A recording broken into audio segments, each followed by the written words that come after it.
Was it curiosity or the algorithm? Either way, good to have you here. Let's start. I'm completely at ease crafting one-dimensional Mary Sues and Gary Stus simply because they're the easiest characters to write. But that ease comes with a hidden cost. It doesn't reduce the overall workload, it just shifts it. Because when your characters lack depth, the plot has to carry everything. Every scene, every page needs to be packed with momentum, tension, surprise, or humor. There's no room for filler. The story has to be so engaging that readers don't stop to question the character's lack of vulnerability or complexity. And that's the paradox. The more invincible and perfect the character, the more strain the plot must bear to keep the story compelling. You lose the fear of death, failure, or moral compromise, but you gain the challenge of crafting a world where their success still feels earned. That means every twist, every escape, every resolution has to be logically coherent and emotionally satisfying. If it breaks the rules of the fictional world, the illusion collapses. But if it holds together, it becomes entertaining in a very specific way. That's exactly what I set out to do in Shortcut Wedding, a romantic comedy set in the misty mountains of northern Pakistan in the mid-1990s.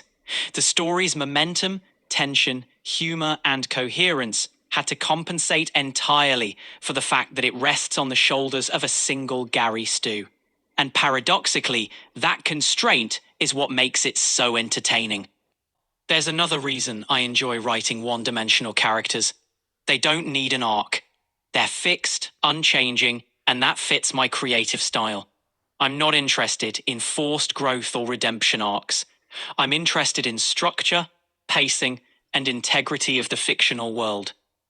And despite how effortless a one-dimensional character might seem, building an entire story around one and keeping it entertaining is a serious challenge. In Shortcut Wedding, I deliberately kept the hero as flat as possible, just to test the limits of what plot and structure alone could achieve. And I'm happy to say, it turned out exactly as I'd hoped.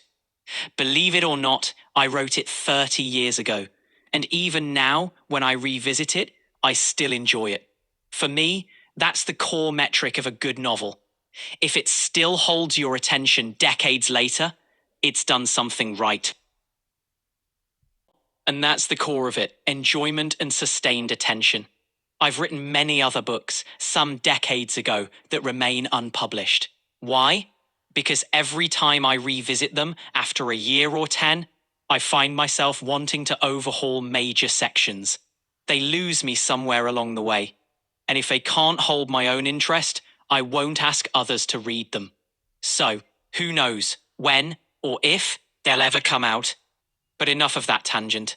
Let's get back to Shortcut Wedding and why it works.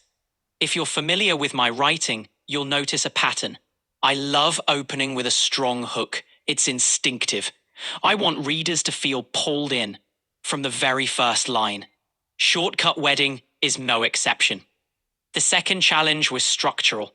When a Mary Sue or Gary Stu dominates every scene, no matter how entertaining they are, it quickly becomes too much. Readers need contrast, rhythm, and space to breathe. So even though the story rests entirely on one character's shoulders, I kept shifting the point of view to other characters. These scenes weren't about the hero directly, but they were shaped by his influence, his actions, his reputation, his ripple effect off-screen. That way, he stayed present without becoming overwhelming.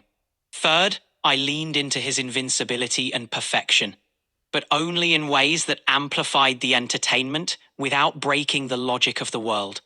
That balance was crucial, because once the fictional framework collapses, once the internal rules stop making sense, that's when Mary Sues and Gary Stus lose their grip on the audience. Fourth, I brought in something personal, my own lived experience.